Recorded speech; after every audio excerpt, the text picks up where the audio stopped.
যে merit based entry শুরু হবে। আমরা যেমন একটা ছোট্ট জিনিস ভাবছি যে ব্লক প্রাইমারি হেলথ সেন্টারে নার্সিং স্টাফ সাংঘাতিক আমাদের সংকটে রয়েছি। আমরা নার্সিং রিক্রুটমেন্ট মাননীয় মুখ্যমন্ত্রী বলে দিয়েছেন ঢেলে সাজা হবে। রিক্রুটমেন্টের তালিকা তৈরি খুব শীঘ্রই প্রচুর পরিমাণে নার্সিং স্টাফ আমরা নেব। মুখ্যমন্ত্রী বলে দিয়েছেন। যে কোনো সরকারি পদ্ধতি অনুযায়ী যদি আমি নিযুক্তকরণ করতে চেষ্টা করি সেটা 2 বছরের আগে লোক হবে না। কারণ আমরা তো ওই টাকার বিনিময়ে চাকরি দিই না, ওই নীতিতে আমরা চলি না, 26,000 এর নীতিতে চলি না। আমাদের পাবলিক সার্ভিস কমিশনের থ্রু দিয়ে আসবে, সময় লাগবে কম করে 2 বছর। Please change the system.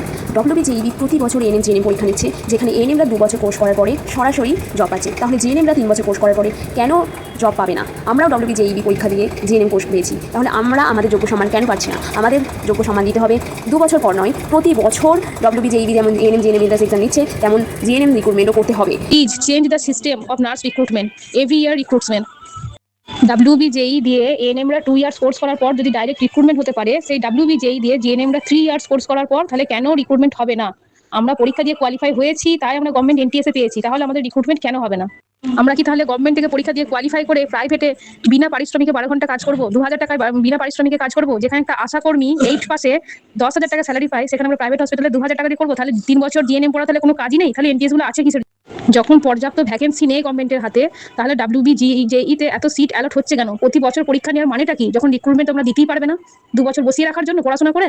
এই সিস্টেমগুলো চেঞ্জ করা দরকার।